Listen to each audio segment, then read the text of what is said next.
Great. I'm already shaking my head. He's already shaking his head, folks. He's already like, oh, I'm defeated by this story. It was wow. And then to find out that most of the story actually happened, so I don't know like what actually changed based off this story.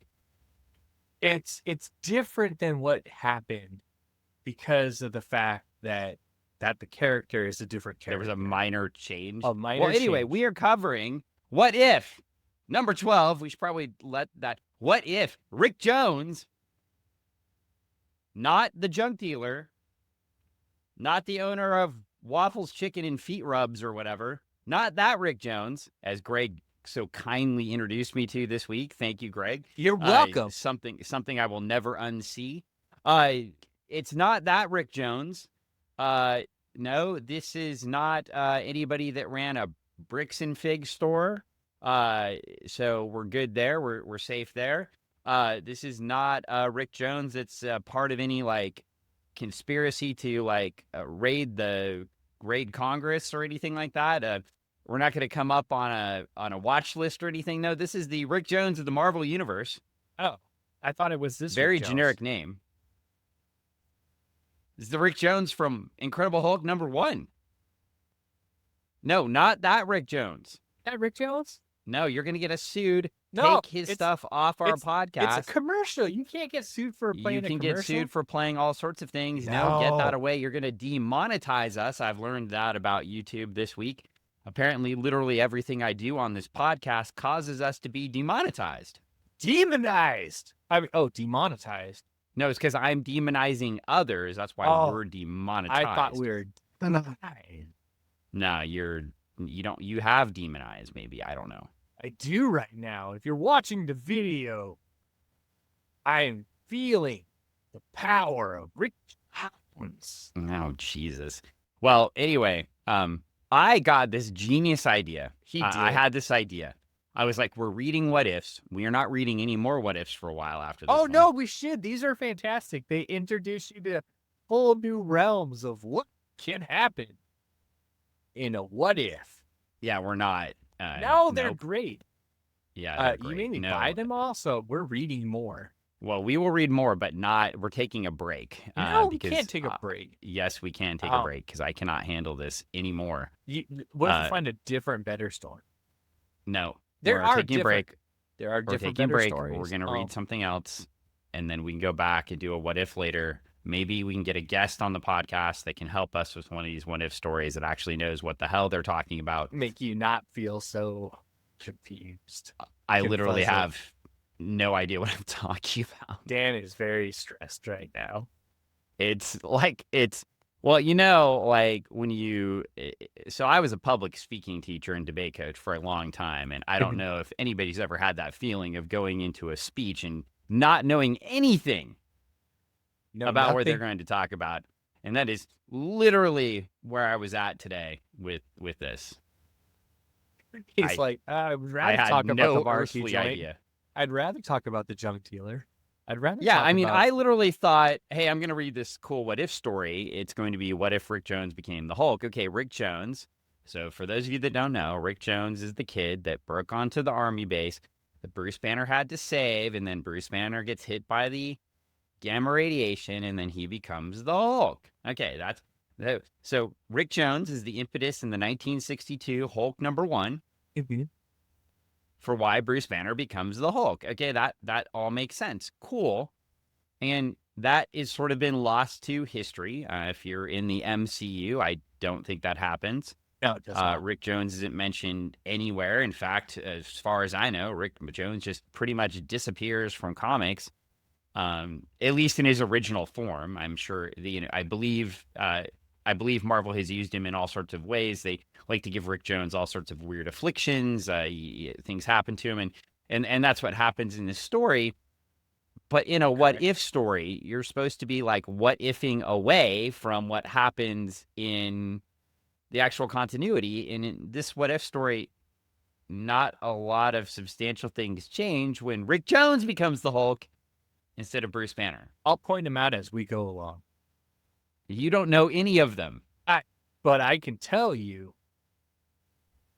with my whole heart, there are things that are different with Rick Jones. Well, as yeah, the Hulk. you know that, but you don't know what they are. I know it in my heart, Dan. Don't question Yeah, my what? heart. Yeah, what are you? Have you converted to the other side all of a sudden? Like, are you solving gun control with your heart and thoughts and prayers too? No. I'm What just is this? saying, You gonna tell me the moon landing didn't happen? Like, what the fuck is we happening don't right now? know about that for sure. I know it in my heart. I did. Yeah, No, my Dan. firsthand personal relationship of walking with Jesus. I know that's Hey, what God wants me to do. when you are feeling lifted up and you only see one set of footprints, it's because I'm carrying, Dan.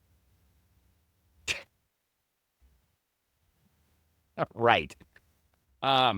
You better carry me through this podcast because again, I have no idea what the fuck I am talking about.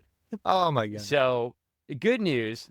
We do have a listener out there that mentioned to me they listened to the podcast and literally have no idea what we're talking about. Well, congratulations. We also this week have no idea what we are talking about. So, this is going to be a fun one. I also had listener Kyle pop in over the weekend at the shop, and he was like, I like what you guys are talking about, but I haven't read it. Yeah, well, that was Booster Gold. Yeah. No. But So do you think? I'm sure when it comes some to more this, people have read this? when it comes to this, I was like, I prefaced, hey, this is what we're covering next, and he was like, it'll be new to me. Well, let me read what the tomorrow's little paragraph here says. All right, hit us. What if Rick Jones had become the Hulk? This is from back issues number 111. In issue 12, December 1978, gave us Teen Hulk over a year before Crazy Magazine did a comedy strip with that concept. And why wouldn't there be an alternative universe where Rick Jones pushed Bruce Banner to safety, only to be caught in the gamma bomb blast himself? Don Glut, is that really his name? Is it Glut or Glut? Uh-huh. Because if it's Don Glut is the writer, that makes me happier. It's Don Glut, because Glut would have an E at the end. Are you sure? I mean, that's what spelling tells me. Well, it provides a roller coaster script involving that is the politest possible way to describe the script. It is a roller coaster of emotions. It's a roller coaster of confusion and sadness. It's involving the Avengers, Captain America, and Captain Marvel. Now, That's just so almost everybody too many knows, captains. it's not the Captain Marvel that is the real Captain Marvel. This is the Marvel Captain Marvel, which is the fake Captain Marvel, which somehow they got to do because DC was too stupid to maintain the rights to the name Captain Marvel. Long story, but this is not the one that yells the magic word and is a little boy and becomes a big boy. This is the Kree, and this is also not Carol Danvers. This is the original. It's not the Captain Marvel that a lot of people know. Yes. Because 3 movies have been out, and that's what. And that Captain Marvel's been dead in the comics for like years. Hulktacular, it says Hulktacular pencils were provided by Asal Buscema. Yes, the best thing about this book is the art. The art is fantastic. So good. The art is so good. Read the book if only the words could get away. If only the words in the editorial notes could stay away from the art long enough for you to enjoy it. Yeah, fantastic book. And then it says who was asked about this issue and number 44 and admits to back issues. We're talking a long time ago, my friend. At my age, I barely remember what I did 5 minutes ago. Wish I could be more of a help. I just don't remember these stories. Wow. I forgot it on purpose. Yeah, Sal did a fine art job here, but it is the script is simply not memorable because it's impossible to remember. It's memorable because it's all the scripts you've ever read before, just with Rick Jones. With a slight difference, yeah. Well, the cool thing about the what if concept, I think, is that you should have a major change. You should, and that's where the Watcher changes his appearance from issue to issue. So I think we were disappointed with issue 1 that Spider-Man just replaces Sue Storm. However, That would be a major change in the Marvel universe. It would be. It's giant. That would huge. that would be all of the stories from that point forward would be massively different. And then there's this story. Are you saying that Rick Jones is the Incredible Hulk is not incredible enough for you, Dan? No, I'm saying they didn't really illustrate anything in here that was massively different. Excuse me, you just said the art was fantastic. Illustration is great. On point. You are wrong. Now, they didn't tell you a better story. So are you saying, wait, are you saying all the Marvel artists besides Sal Buscema are terrible? No. I'm saying in this story specifically, you're saying that's what would be different? I'm just saying your choice of words was wrong. Storytelling. And rehashing. Oh, you're literally. What? Oh, You're killing. I'm killing your angry vibe by making. You're bashing. Didn't Jack Kirby draw the original Hulk issues? I mean, maybe so. I didn't say. I'm not saying. Are you saying he's bad? I'm not saying he's bad. I'm saying this is a standout good issue on art, just like you did earlier. Do you recant that? It is and the art is pretty. Like, see, exactly. Except a lot of the art is very pretty. Well, let me get to page 400 in my giant omnibus. I know it's easier for me because it's just like click the button. I know I went the easy way, everyone. I'm sorry. Got What If Rick Jones is the Hulk, and yes, the Watcher did change his appearance again. Now he's looking. How would you describe the Watcher here? A 1970s 55-year-old man? Yeah, maybe so. King of the Hill. He looks like Hank Hill, kind of. Or maybe Ron Howard's more memorable brother.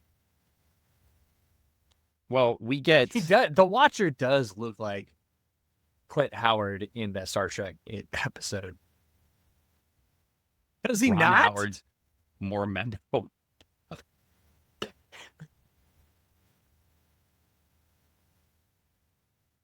Good Lord. Are you telling me the Ice Cream Man is not good? That boy's turning into some kind of huge green skin monster, and it's all my fault. Says Bruce Banner, I believe. And we got to cover with Rick Jones as the Hulk. Looks like we have the General there. And he's, I almost called him General Betty Brant's dad, which would not, that'd be General Ross. General Ross, I know. It's like messing up my Bettys. You got Rick Jones and Colonel Ross. He's not a general yet? Oh, General Ross. General Ross. Sorry. Well, he might have been a colonel then. Could have been. I'm sure people generally move up in their career. It gives them some progress over the decades that he's in comics. Generally, you are a colonel before you're a general? Generally, yes. Well, this says Stan Lee presents a stunning saga of an alternate reality. You've read of Dr. Robert Bruce Banner's career as the ever incredible Hulk. And more recently, you've savored one David Banner. I still don't understand why they changed the name for television. Banner's stint as the old green skin in living color on TV. Now he's here, the most offbeat Hulk of all. And this is immediately where the book starts going downhill. Could be offbeat. He's a musician. He's always on beat.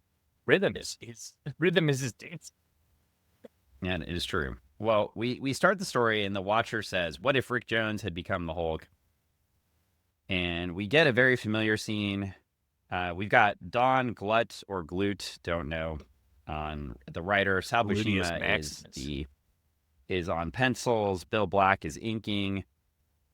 We've got Roussos as the colorist. Is that like Sting or what is happening there? That's how it comes across. It says Patterson letterer. Here, let me get the real people who did this. Oh, he's gonna dig in deep, people. I'm not gonna dig in deep. I'm literally gonna click one tab. It's George Roussos, colorist, and Bruce Patterson, which I assumed on letters. Well, that maybe it was an homage to the colorist. That's why they changed the name in the TV show. Your favorite thing to do. You ready? Jim Shooter. is the consulting editor, Yes. and Roy Thomas Love his is music. the real editor. How things would shift at Marvel. Roy Oh. Thomas would be at DC, and Jim Shooter would be running everything. That's a what if. What if Roy Thomas had stayed at Marvel and Jim Shooter went back to DC? Yeah. I can tell you one thing that would have fucking happened. What's the that? Legion of Superheroes would not have been written out of continuity by not having Superboy, because Jim Shooter loved the Legion of Superheroes. And so what if Jim Shooter had gone back to DC, John Byrne might have stayed in Marvel, and we wouldn't have ruined an entire comic book. There you go. And we would have got more. I am going to write that story.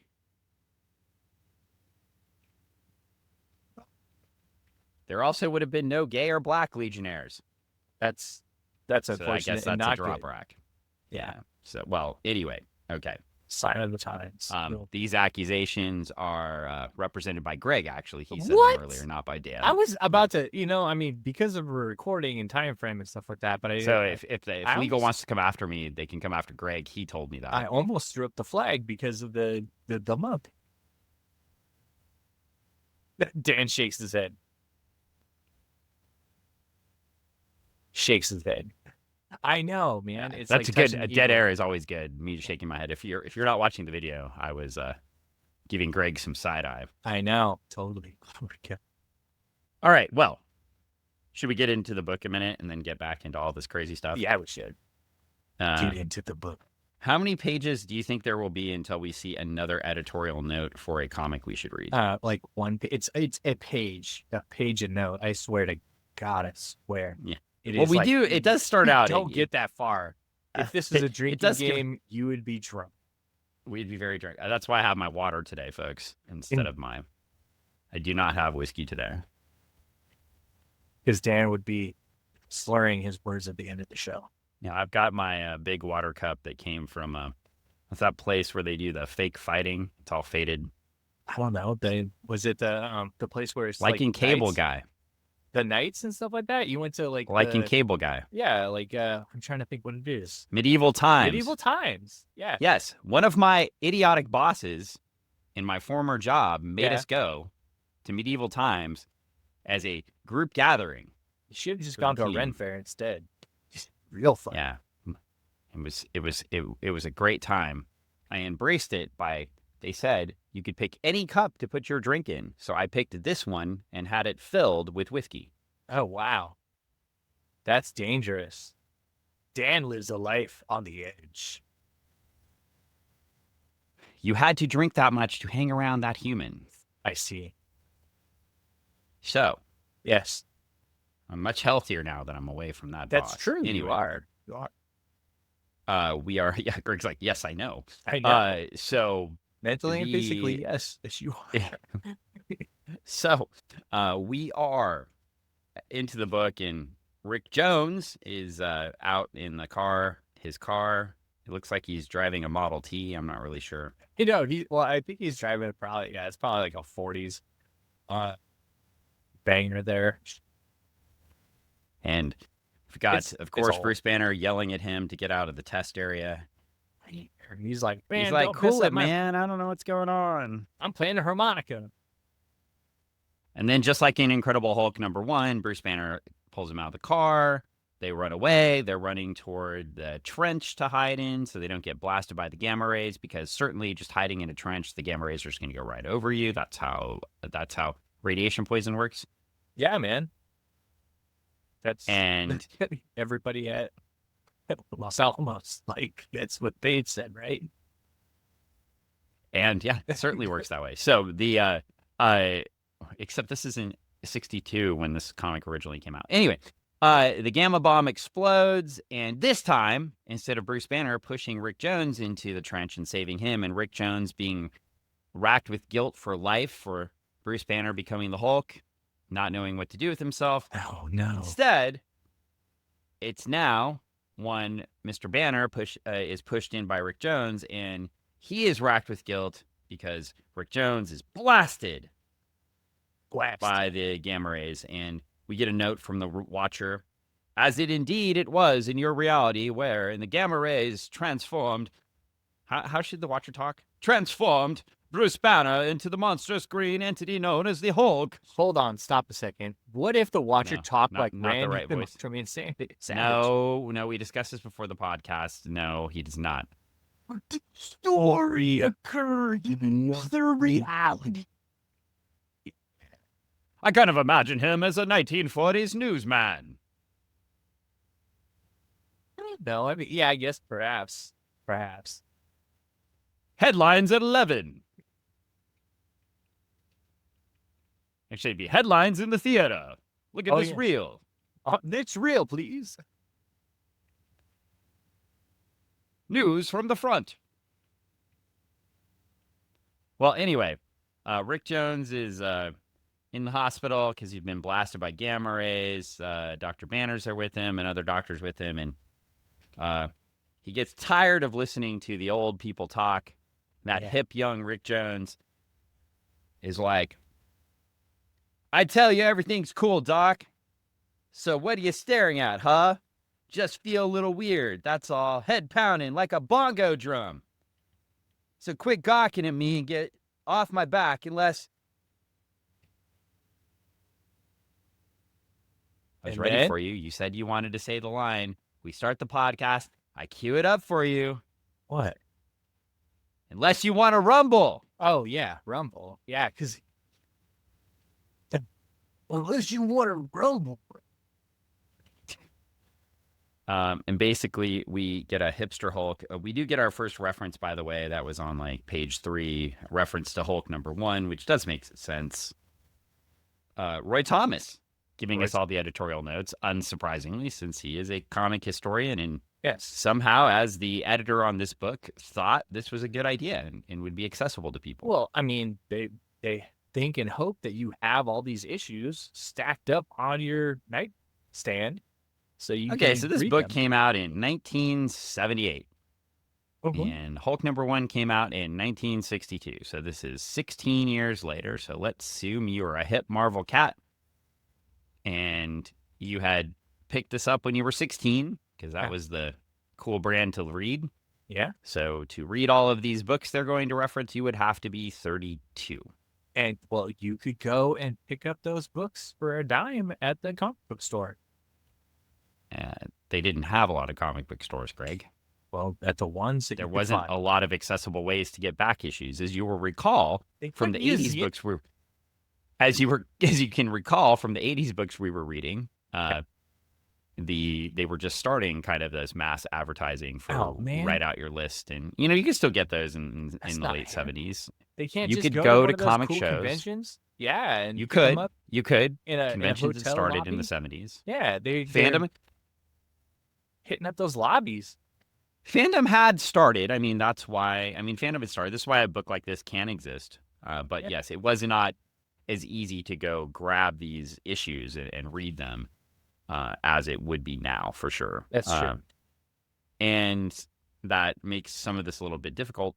Though I will say, after reading this, I don't have, I have the first 7 volumes of the Avengers Omnibuy. I could look it up on Marvel, whatever, where we read the other stuff. Right. But, to read, if I would have read every book referenced here, been tough. It would have been like reading Millennium. Maybe there's not 30. Maybe we should do a count, because didn't we say Millennium had 30 some books to read? 30, yeah, something like that. Yeah, over 30. I think it's got 12. Yeah, so I bet this is under Millennium, but we can keep counting. Yeah. So, the Hulk says things now like, "Boss, square, too chicken to fight." Yeah. And, "I'm not Rick, don't need no square's help." Yeah. He talks in full sentences, people. "Soldiers uncool. Soldiers don't fight fair." Yeah, they got knives and "Use shivs and heaters." Oh, yeah. Is a shiv a knife? A shiv is a knife. A heater is a heater a gun? A heater is a gun. Ah, I see. Is that like how the hip kids talked in the 60s, or is this how gangsters talked in the 40s? In the 40s. Yes. So we're in the now parallel Yeah, universe of see, City on the Edge of. those soldiers got those shivs and those heaters. See, yeah, Yeah. I'm Rick So Jones. we're in the City Yeah, on the Edge of Forever universe. for sure. Pretty soon we're gonna have something like Bones is gonna appear and start yelling murders and assassins at everybody. Yeah, exactly. Sweet. I mean that would have made a more interesting book. Totally. Well, anyway, uh, the Hulk starts running away. I wouldn't call him rampaging, and Jumping.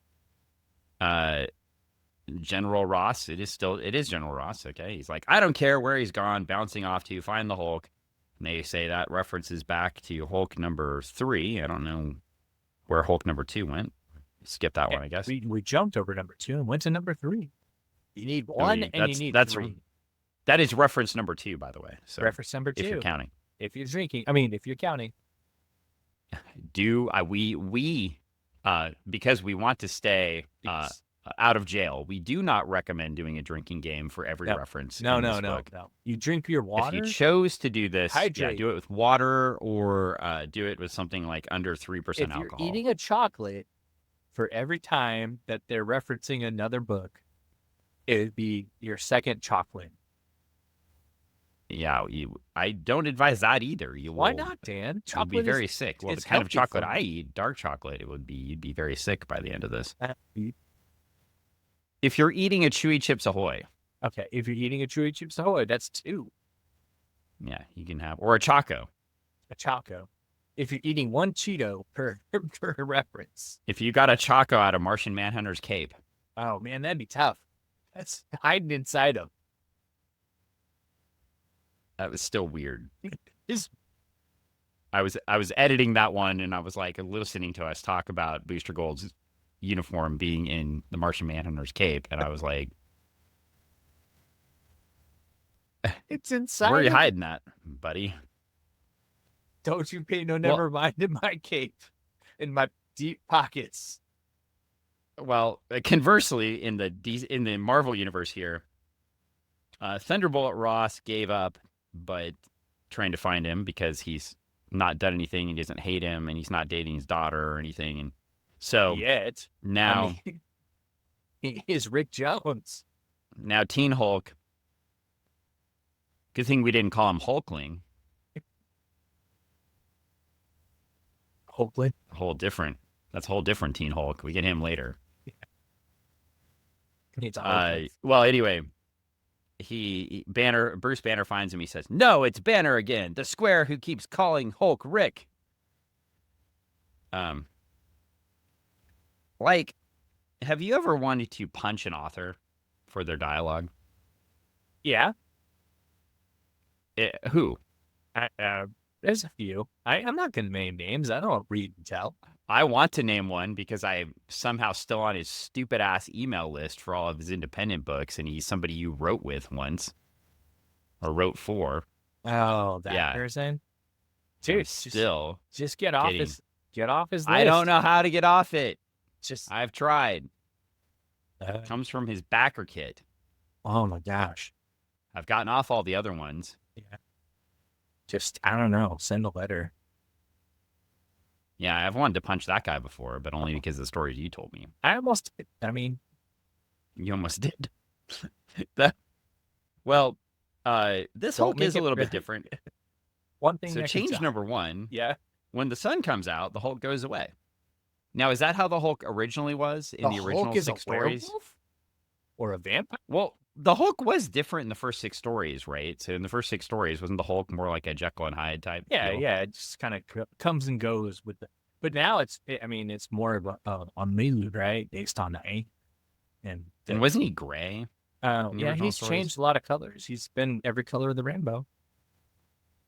Well, anyway, the Hulk is green here, and the sun comes out, and Rick Jones turns back into Rick Jones, and he's like, "Doc, help me, please. Please, I want to open my barbecue place, my foot massages. So good with these strong hands." Yeah, that's exactly. Well, like every leader in the '60s solution, Bruce Banner's solution is to bring him to an undersea chamber and lock Rick Jones into solitary confinement. Oh, of course. Makes the most sense. because that's how we deal with problems. Well, I mean, if he's underwater, he can't get out. Well, also, conversely, when the moon comes out, he still becomes the Hulk, even though he's underwater, underground, and he can't see it. So he's The apparently not a ocean, werewolf. the water is controlled by the moon, and that's how the tide rises and lowers. Science. It's like Well, now we get magnets, a man. reference to Hulk number 4. Oh, there you go. Number 4. Number 3 or No, number number 4? 3. Number 3. 3. Number 3. Number We 3. didn't reference Hulk number 2. Get editorial note, and Loki is now coming in. And Loki wants to get the Hulk so he can use the Hulk to rampage and do Loki things. That Loki bad. High key bad. Yeah. So when Rick Jones is out of his cell playing some mean guitar riffs, Yeah. mean folk guitar riffs. That's, I mean, the beginning of folk punk started there with the Hulk, that anger and aggression in those chords, playing 3 chords over and over again. I went to a concert at the Retro Emporium. Yeah, you did. And I don't want to piss all over the artists. Two of the 4 acts were amazing. One of the 4 acts was Wasn't your flavor of entertainment? no one's flavor of entertainment. And I then the other act, just a young disagree. folk singer getting a start, and who hasn't quite learned that you need to balance happiness and sadness when you are playing for an audience. And so, I mean, after about 30 minutes of sadness, I had to step outside of the shop and reset my brain. I will say having that folk singer play between the 2 bands and they played again, it was like created a vacuum of emotion. High Yeah, it was energy to the high energy. we had like a high energy, spooky sounding instrumental band, which was great. And then a punk band that was screaming about how shitty Trump is and that was awesome. 28 minutes and 45 minutes. I don't know what happened in between. I need to figure out really what's wrong, and I need to give her some counseling or a pep talk or something, just like life could potentially be okay. You should write about those things. Now, and the one happy song that was sung there was actually good. Oh yeah. And so anyway, this is what I'm imagining Rick Jones doing right now. He's doing exactly that. Yeah, he's singing sad songs, and then Loki comes in and ignites him. Oh, that turns Loki into the Hulk, doing Loki things. And so the Hulk starts beating up everything. He belongs something. And Dr. Banner doesn't quite have the Hulk solution ready yet, but he shoots him with the big gamma Hulk ray thing to try to make him not the Hulk. And Loki's like, ha ha, science will prevail. Oh, wait, no. Sorry, magic will prevail. Oh, and no. The Hulk squishes the machine. Loki's very happy. And then Loki wants to make it look like the Hulk's tearing things up. So he puts a fake dynamite on a railroad track. And the Hulk's like, I got to get that before it explodes. And then he tries. And that messes up with everything. So that wasn't so good. Well, because he tripped over his shoelaces and fell onto the railroad track. Yeah. And so he ruins it. And then he runs into the Avengers, just like in Marvel Comics. Oh. So, yeah, that'd be in Avengers number 1. So that's original Avengers. You got Ant-Man and the Wasp. Is that number 5 reference or number 4 reference? Oh, this is number 4 or 5. 4. I don't know. I'm lost on Chacos right now. I'm all chopped up. Okay, well, I think it's 4. And the Avengers get together, but all that time, because he's not the Hulk, Bruce Banner has all this time to think about how to cure the Hulk, and he's trying to fix it. See? And so he didn't have to waste his time or not use his time well when he was Bruce Banner and the Hulk. He can hyper focus on it. Just ask Bruce Banner. But here's where nothing changed in the Marvel universe so far. He still wasn't working on other sciencey things because he was working on curing the Hulk. So it's literally the same thing. We still don't get Bruce Banner's like greatest creations yet. Like he doesn't create a gasless car or giant wind turbine or a robot that can break dance. Well, in issue 2, Giant Ant-Man. Yes. And Iron Man are fighting Goldman. Yes, they're fighting Goldman. Are fighting the Hulk. And then Bruce Banner rolls out and shoots the Hulk, and he changes him into Rick Jones. Oh, man. And Rick Jones is like, Doc, is it over, man? He's like, yeah. And yeah, man. Giant woman hitter is like, holy, the Hulk's really a kid. He's a child. And, well, he hits women and children, so I thought that's why he was concerned. He was like, oh, I can beat this guy. Yeah, it's okay to hit him now. Yeah, it's okay. No, he wasn't fighting. He was fighting fake Iron Man. So would that be Aluminum Giant Man? No. Yeah, Ant-Man. No, it's Giant Ant-Man, but Giant Ant-Man and Hulk are fighting Aluminum Man. He's fake Iron Man. That's what's different. Anyway, we got a reference for Avengers 2, so I think that was reference number 5. Number 5, no, yes. 6? Number 5. Number 5. Wait, Hulk 1, 2, 4, Avengers. 5. Oh, 5. 5. Okay. Oh my gosh, 5. We're at 5 now, folks. 5 okay. You got all those books? You got all those books to reference? Yep. Well, now, apparently, Rick Jones is wandering through the universe. He's pulling a Spider-Man. He's putting his Hulk underwear in the trash. Oh yeah, he's super sad. He's like dancing pocket. Yeah. And then the watch is just like, oh brother, for in the heating month, his conscience. Why are you insisting on this? Yeah. And yeah, he's sad. And he sees Captain America fighting in an alley. And he's like, I can take out those Hydra creeps. And he beats him up.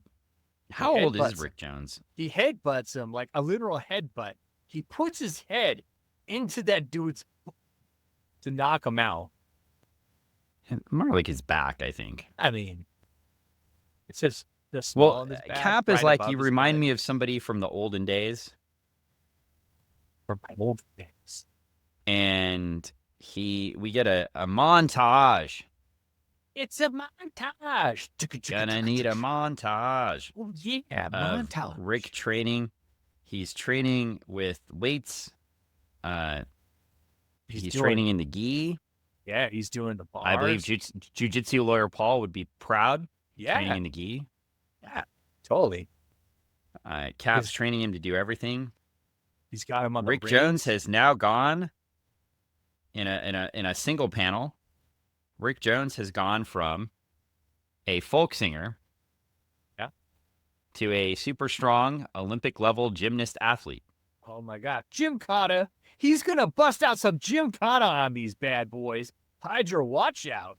He's coming at you with gymnast Gymkhana. Well, then he's wearing the Bucky outfit. Best movie of my childhood. Yeah, Gymkhana, good God. And so I've been seeing these things for old TV shows on, because that's now on my stream of all these, shows that didn't make it. Yeah. I realized something. This is completely unrelated, but I feel like we need a slight break before I open All the Marvels book. It's a TV show, Another World, where things happen in a different place.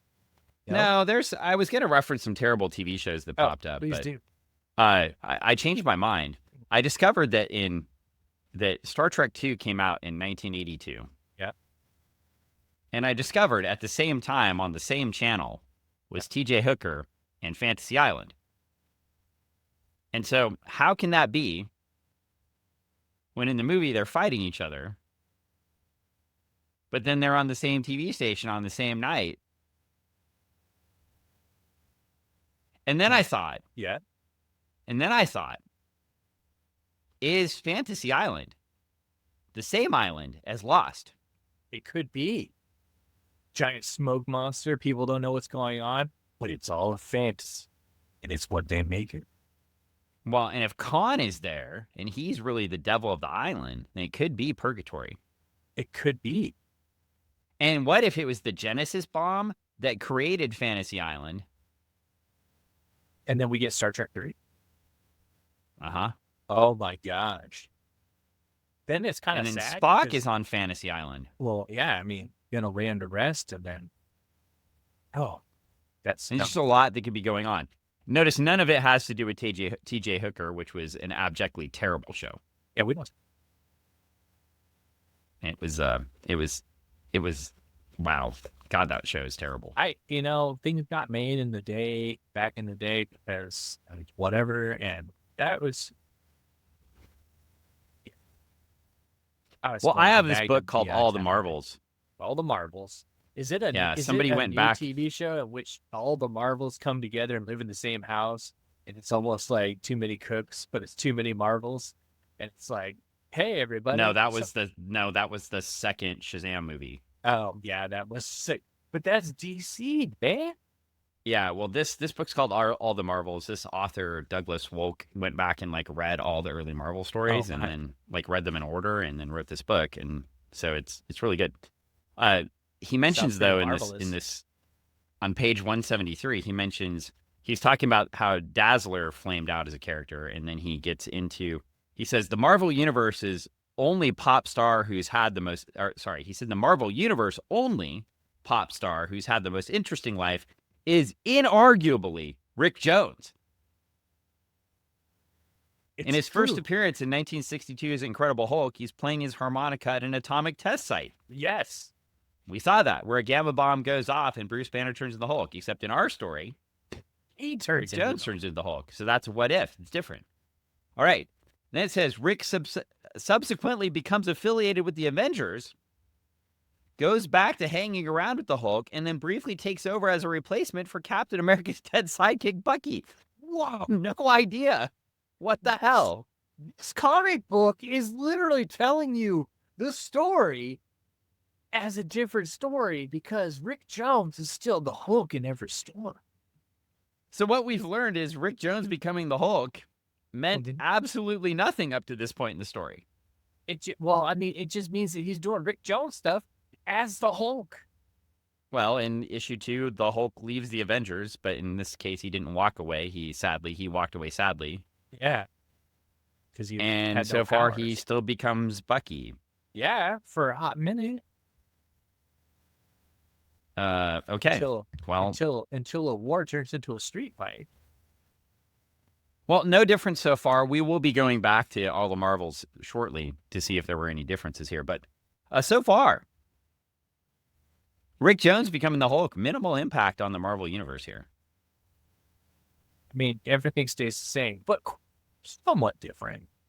It's like in this case, what if your Chacos were not Chacos, but vanilla O's instead, with a vanilla cookie wrapped around a cream center? Well, as you can see, on our planet, half the people's faces are painted black on this side. Oh, yeah? But the other people's faces are painted black on the other side. Oh, okay.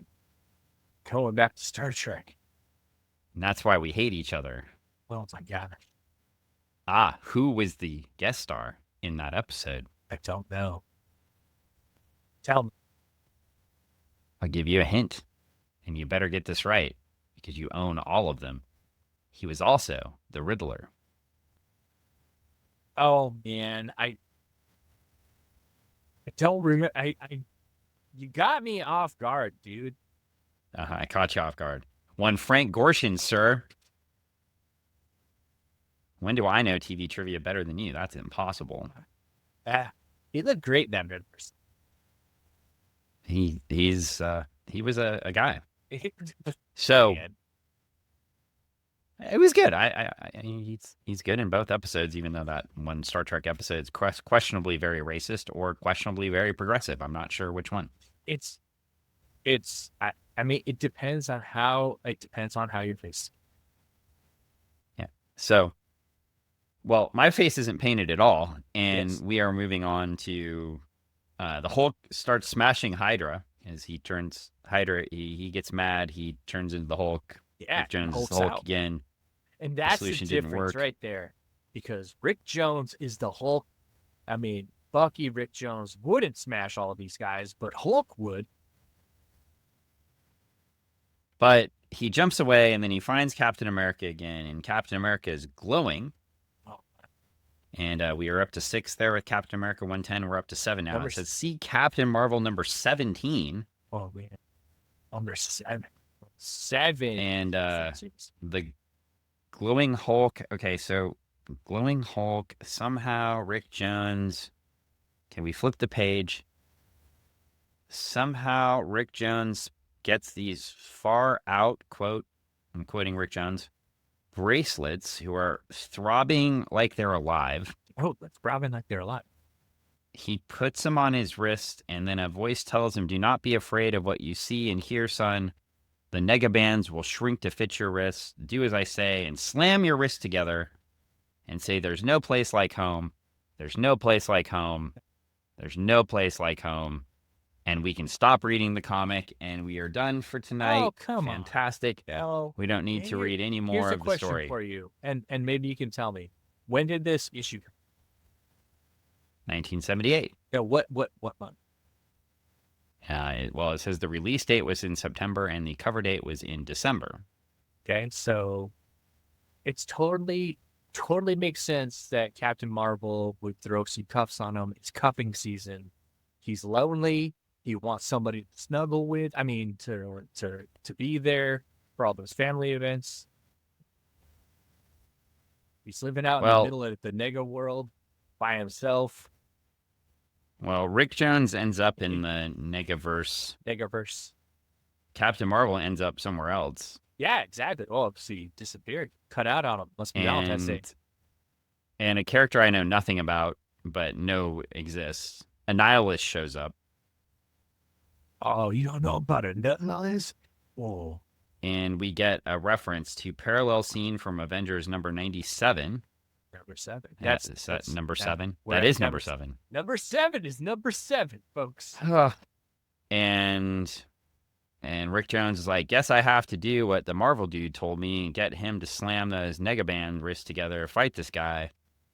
Oh no. And he does that, and then we get a reference to the Skrull intergalactic war with the Kree in Avengers 89 through 97. So that is 8. 10 more. No. Oh, yeah, 10 more because you add all those in. Math. Uh-huh. They just want so that puts us comics. That puts us at 18. Get those comics, people. Buy them up. Marvel wants your money. Yeah, except they don't, because these are all books they would not make a profit off of anymore, because they don't have these magical collected editions yet until the future. And when now they could get the money. They got my money. They got your money. Honestly, this is a fantastic series idea if you have a bunch of collected editions people can buy. And then they can go back and keep buying those other issues long after they've hit them with spinner racks, and now you're like, oh man, I really want to read that now. And I mean, honestly, who wouldn't want to find out about all these different appearances? Well, apparently, after fighting Annihilus, he doesn't become the Hulk. He blasts him with some sort of ray. He dies. Now, and then he gets, but he's okay because he rolls a 20 on his check. And then he's fine. He gets a thing, and then he meets a lady. He's got a plus advantage to it too. So we're at 18. He meets another singer from Captain Marvel number 22. So we're at 19 references here. I think we're gonna hit 30. I probably. And so they're very happy, and then they run into from Captain Marvel 23. That's 20. Yeah. Okay, I'm at 20 now. Some guy called Megaton. I assume he Megaton. has some sort of nuclear powers.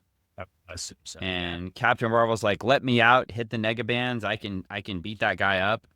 Pow. And then Rick Jones goes back into the Negaverse. Oh no. And now he's stuck there. And Bruce Banner's like, I got to go find Reed Richards because he knows all about the negative verse. Yeah, Reed Richards and knows. Negative Zone. Sorry. That negative zone. Now, what do you think came out first, the Phantom Zone or the Negative Zone? Probably Phantom Zone. Because props to Marvel, Negative Zone is way more interesting than the Phantom Zone. Sounds cooler. It's like if I'm gonna get stuck in someplace, Phantom Zone sounds like where I'm gonna get like there might be some cool spooky music from the Phantom, singing Phantom songs all about Halloween and stuff like that. But Negative Zone, I mean, that's futuristic, wild sounding. I mean, it sounds like where Scott Pilgrim finds evil X's at. Yeah. Well, apparently Captain Marvel is also suffering in the real world because he gets hit by Compound 13. Oh no, not Compound 13. And we reference Captain Marvel 34. What does that put us to? 22. 21? 20. 22. Okay. 21. 22. I think you're right. 21 Blackjack. 21? No, I think it's Blackjack. 22. So we were at 19, 20, 19. No, we were at 18, 19, 20. 21. 21. Yeah, you're right. Okay. Blackjack. Oh my gosh. Okay. And we flip the page and we immediately get reference number 22, Captain Marvel 35. 22. And Rick is like, if Marv dies, I'll be trapped here forever. Oh no. And Captain Marvel not looking so good. Not looking so good at all. So it's it's looking bad for everybody. So I wanted to know if how different this was. Yeah. Hit us, Dan. This Tell book us here, that. this book here says that this book, that's all the Marvels again. On page 174, it says shortly after becoming cyclically bonded with Captain Marvel, the alien warrior Marvel. How interesting. So he has a Superman type name. It's like Carvel. We get a Rick starts to pursue a career in folk rock. We get to see bits of the lyrics to a few of his songs, including a nuclear protest number he performs in the 1970s Submariner number 30. Nice. Ready for this? One day, the power that we've released is going to light up west and east. And there's no place to retreat because we've all got a seat at the feast of the atomic beast. That's pretty timely. But don't you feel it? Yeah. I mean, that Rick Jones telling us, dropping truth on people early on. Well, after he saves the world from the Kree Skrull War, which he does by defeating Annihilus, I guess. I don't know. The Watcher says, unaware of Banner's real intention to achieve the most unconventional cure for Rick, like experienced on your Earth's Banner when cured by another Gamatron in Hulk 130. Is that number 23 there? He tries to get Rick out of fighting with Annihilus, and they pull him out. Well, not yet, because the Hulk's beating the shit out of Annihilus. Well, no, I mean, Rick's getting beat up by Annihilus. Well, Rick's getting beat up. He's getting choked, yeah. Yeah, I'm like, and then he becomes the Hulk. We have like there's two more references that happen in there. Oh, sorry. There's some pretty art, though. I was looking at the pretty art. Where's the two more references? I don't see it. Like when he gets hit with the... Oh, I'm not there yet. I was looking at the really pretty Sal Buscema art. Well, yeah, no. When he's fighting with Annihilus, that's one reference, and then now the other page is another reference. Little silent page. No, I don't see those references. Okay. Oh yeah, no, those are before. So maybe I'm looking at see the story. We're still at 23. Okay, 23 it is. Or 22. I don't remember anymore. But let's see. Anyway, because I got lost in the really pretty art. It is on awesome our page, but it is Sal Buscema's Negative Zone is really cool. It is. Annihilus is still a goofy looking character, but I think He's a Buscema big makes him bug look man. cool. Big Yeah. bug man with big wings. He looks like, for people who are only hearing this and they can't see what Page looked like, looks like Mop. I Yeah, mean, he they but saw he has him. big spiky shoulder pads. So Yeah, he but looks like he's an early 90s kind character. of winged cape type thing. It's like when he's standing there, he looks like looks like he's about to jump in a wrestling ring. And in this corner, it is the Mothman. I mean, the Nihilus. Well, Rick turns into the Hulk after Annihilus beats Rick up for a while, and the Hulk says, "Don't jive, Hulk, with fancy lingo, Bugman. Hulk doesn't dig it." This should be the Macho Man. Hulk doesn't dig you, Bugman. With that fanciness in the air. I don't dig it. He says, doesn't like getting choked. Well, now we've learned something about Rick, so his girlfriend should take note. Hey, I don't like being choked. The Hulk don't like that. I said the magic word. I said the safe word, which is dig it. Safe words.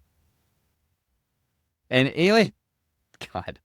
Well, I knew this was going to go off the rails because it's impossible not to here. Well, the Hulk doesn't know what he's doing, so he hits the bands, and it sends Captain Marvel back, and then he hits him again, and he goes back and hits Annihilus, and then they hit each other, and it's a battle of titans, and it's not looking good because when you annihilate and you're a Hulk, it's bad news if you hit each other, apparently. Yeah. And then they finally find them. It looks like the Phantom Zone, the Negative Zone device has found them. Found them. They've been found. And Reed can see them, but they're just too close to each other.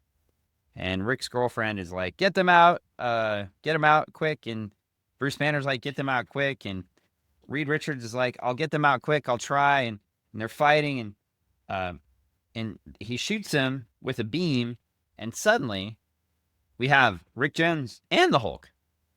Oh, man. Double trouble. And so Banner goes to Mr. Fantastic and says, only you and your super stretchy powers can reach all the way into the Negative Zone through that portal thing in the Baxter building and go get Rick Jones. And man, I will tell you what? We thought that Danny Chase was the ultimate sweater. Definitely. But and no. poop face maker. We were wrong. Is it Bruce 427 of the omnibus? I don't know the page number in here. But it's, I believe that Danny Chase, his throne, he's off his throne. In fact, he's been supplanted. Dethroned. Yes, the ultimate poop face, straining poop face, now is owned by one Reed Richards. Yeah, Mr. Fantastic, who is sweating. And he says, grab it, son. Take my hand now. Can't hold out much longer. That's what I say. I don't know what he's trying to hold on to. Take it. I don't want it anymore. He should you'd think in the Baxter building they'd have Japanese toilets. Oh, yeah, that clean. Really nice, enjoyable experience. Yeah. No, they're probably those, just because, he's got a lot of employees in the rest of the building, and they're probably those toilets that are slanted at a weird angle, so nobody wants to go to the bathroom for a long time. It's really uncomfortable. Yeah. Has those old school black toilet seats that used to be in all the public bathrooms. Oh, I love those ones. Those are the best. You know you're going to a good bathroom when they got those on.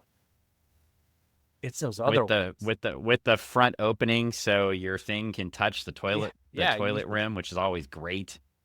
You're like, oh, what? Everything I wanted to it's everything I wanted out of a public bathroom is to have more of my body parts touching parts of the toilet. Exactly. Toilet Talk was brought to you by Mr. Fantastic and his face. His face. And now we're back to Annihilus is fighting the Hulk. Mr. Fantastic is grabbing Rick. He grabs Rick. He drags him back in. And Banner's very excited. He says, Richards, you've done it. Thank the Lord. But he looks weak. Looks so weak. And Mr. Fantastic's like, you would too if you'd been through what he has. But I think he'll be all right. Wow, what has he been through with you, Mr. Fantastic? And Rick says, sure, bet you believe in Santa Claus too. He doesn't think he's going to be all right. But then he sees Luann. He's very excited. And they embrace and they kiss. And Mr. Fantastic's like, hey, will you help my friend Ben Grimm? He doesn't want to be the Thing anymore. Aha. And so we get a World War Hulk scenario where the Hulk is living in the negative zone and fighting all the bad guys and in an internal fight with the Nihilists and just super happy because he gets to be the Hulk all the time. He has his own stomping grounds. He has his own battle. He's just happy forever, man. Yeah. And savage. Rick Jones goes off and he's happy too. And they all meet up, and his friend Luann, and he's going to go off and be his own folk singer, and it's great. And he says Marvel is alive and liberated. He's free from the negative zone forever. Yeah. That's great. Everybody seems happy. So maybe we did see, maybe that's the difference. And the Hulk is happy too. Teen Hulk is out fighting in the negative zone, and the Watcher's happy too, even though he's not allowed to be. He said, how true is the prognosis of Rick Jones for where else but in the negative zone could the Hulk enjoy such unbridled freedom? Freedom to bound through an entire universe, to exercise that vast power in those emerald limbs. Wow. Listen to him describe the Hulk. I think he has a crush. He might. Where but here can the Hulk now respect and admiration and, yes, even love. And as the mighty and noble champion who liberated one and all from the tyranny of the oppression of a nihilist, I almost did that backwards, I almost said tyranny of the oppression of a nihilist, which is not what we're trying to do. I should like to know of such a place, for I am the Watcher. Isn't that so sweet?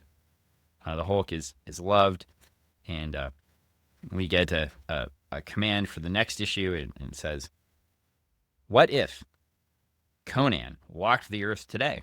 Wow. Well, we already know. I know. He would become governor of California.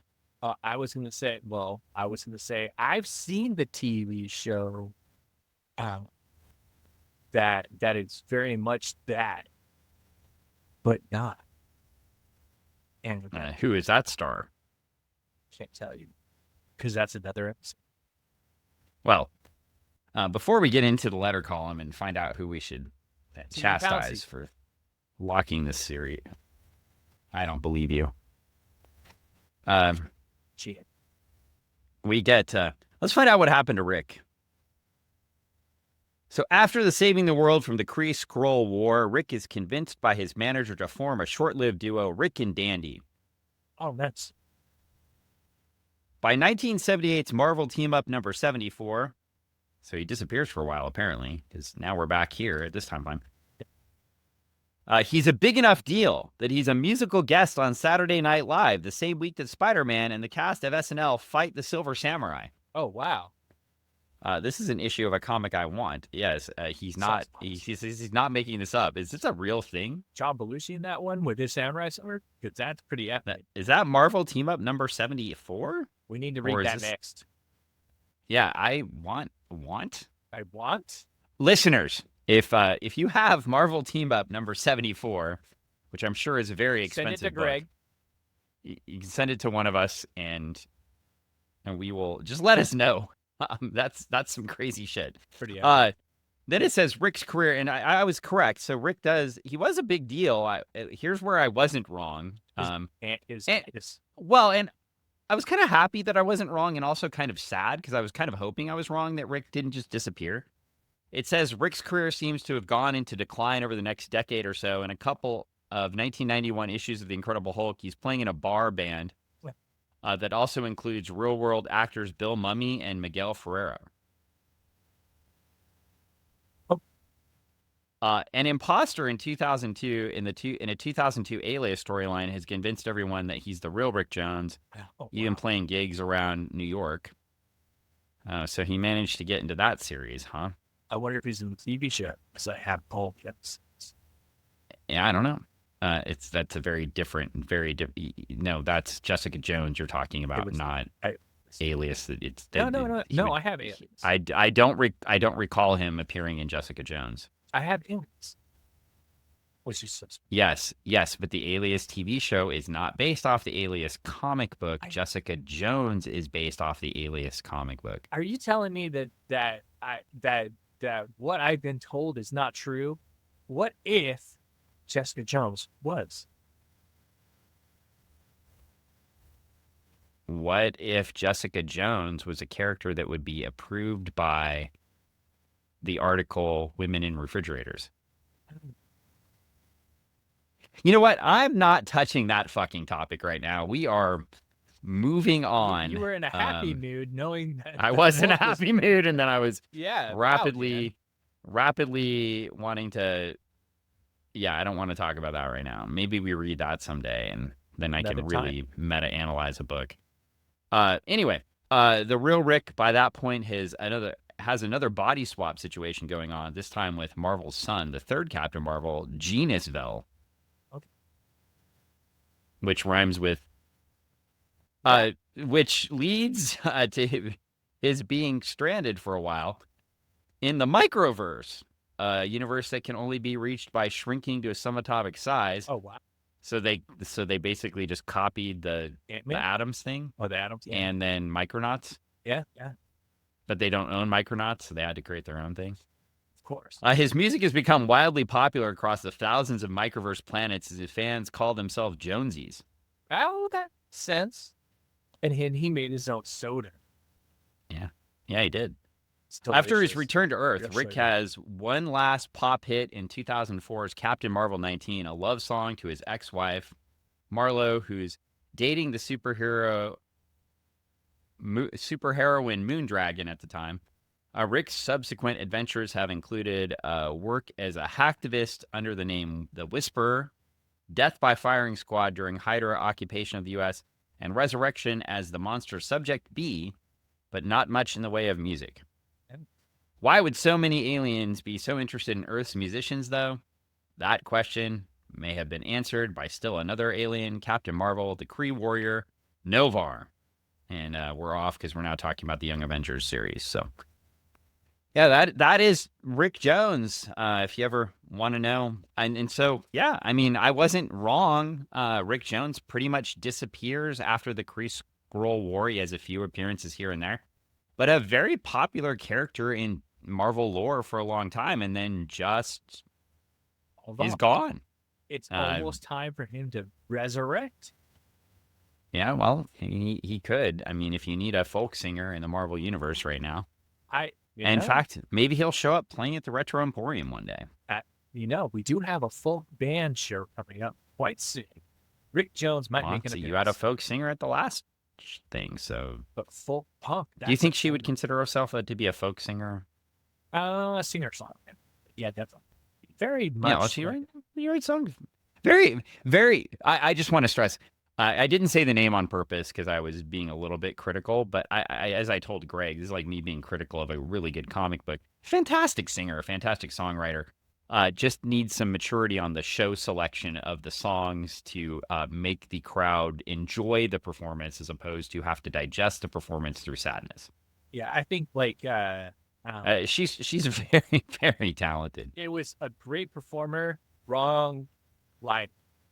Yeah, so... The lineup was off.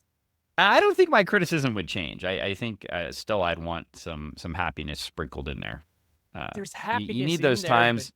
It just didn't look hard. You need those times when the audience is just enjoying with you the things. Yeah. Well, anyway, we get some feedback from What If number 10. That's where what if Jane Foster gained the power of Thor? And one Peter Brown from 29, no, sorry, messed that up, dyslexic, sorry. Let's try that again. One Peter Brown from 26923 Normandy, Bayville, Ohio, 44140. So if you disagree with Mr. Brown about a book we never read, you can write Mr. Brown and tell him he is indeed incorrect. I'm sure he's still living there. What If number 10 was a very good issue and was much enjoyed in this quarter, but there's one mistake. On page 12, panel 4, Thordis says, "You're going back to Saturn." But how did she know they were from Saturn? They never mentioned it. I've been reading Thor for some time now, but I was unaware that the hammer gave him ESP. I'm expecting a no prize, but aside from that, one small error. What If number 10 was a good issue? And it looks like that one Roy Thomas gave him the no prize. The no prize is yours, it says. And do you know who the assistant editor under Roy Thomas was? Somebody who made us suffer. One Mark Grunwald.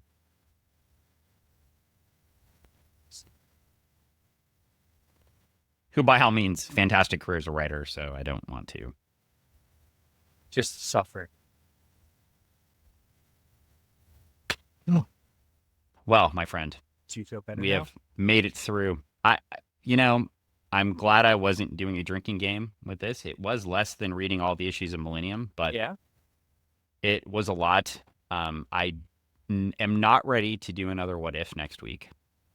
Oh, for shame. But we will think of something. Also, I told Greg we're coming close to our 200th episode. Oh my goodness. Of the Unlost episodes, which started at 247.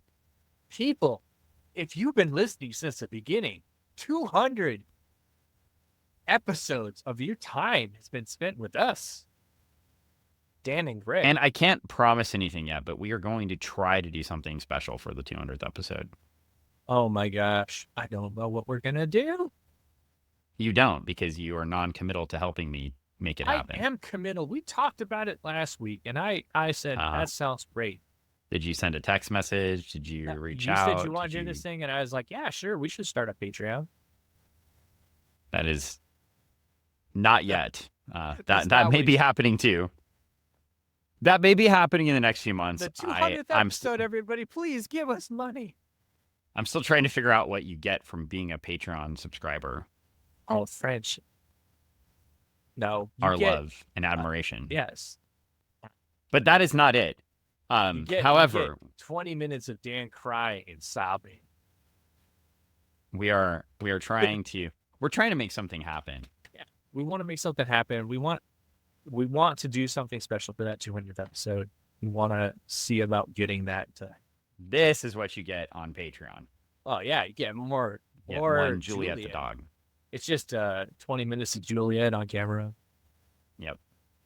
We could do maybe Patreon viewers. I'll get a second camera and we'll aim that second camera down at Juliet's bed while she attentively rests while we're on the podcast, and then we'll have us here.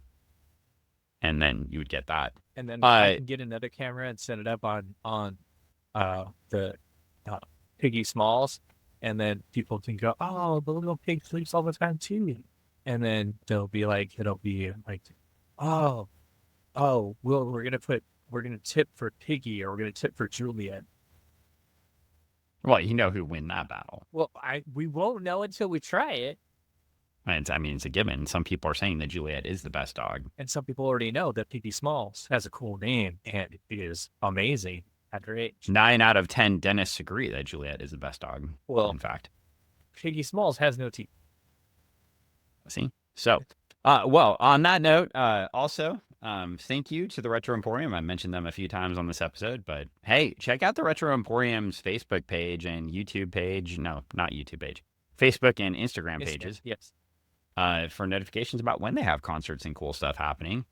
They have I don't know what these are, but they have something called a blokey party. A blackie party. It's where you get to build your own. It's a blokey. So you have blokes and then ease. Yes. Blokes.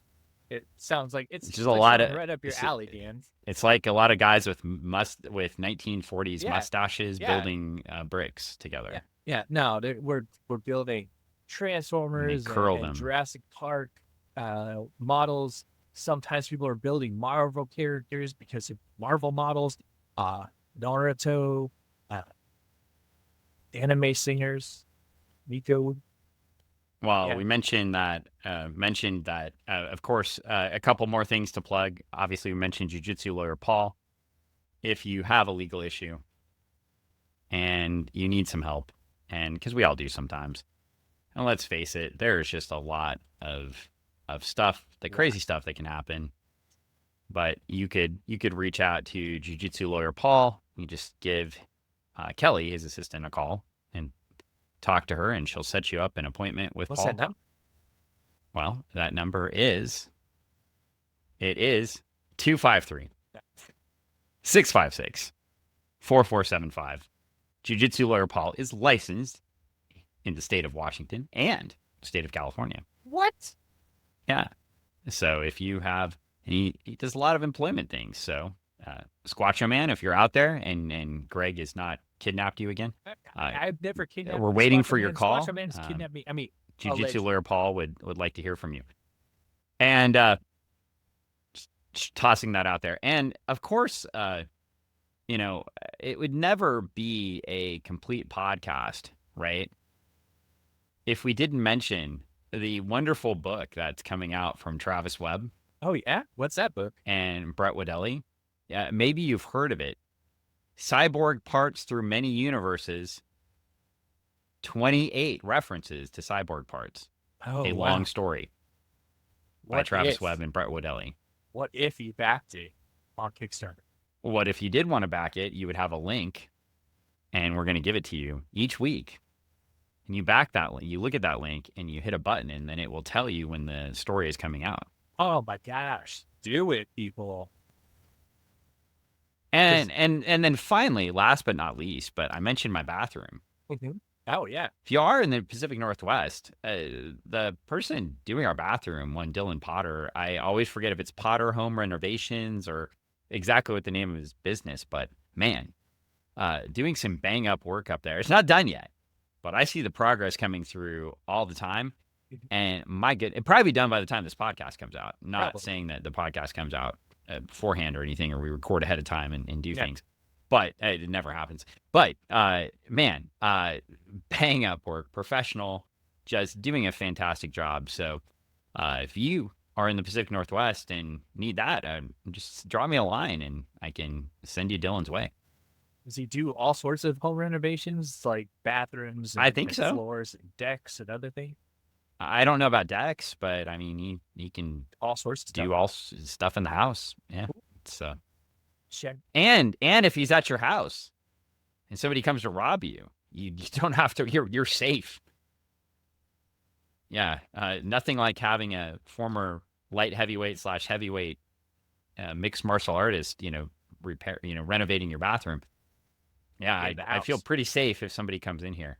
And last, most importantly, Juliet, very accepting, but still sits down here with me. But Toa, in love with Mr. Potter. So good with dogs. Yes, dogs absolutely. Walks in, wants to give Toa scritches, and Juliet scritches. Yeah, it's fantastic. So that's good stuff. And he has a cool boat. So we'll there you go. And then finally,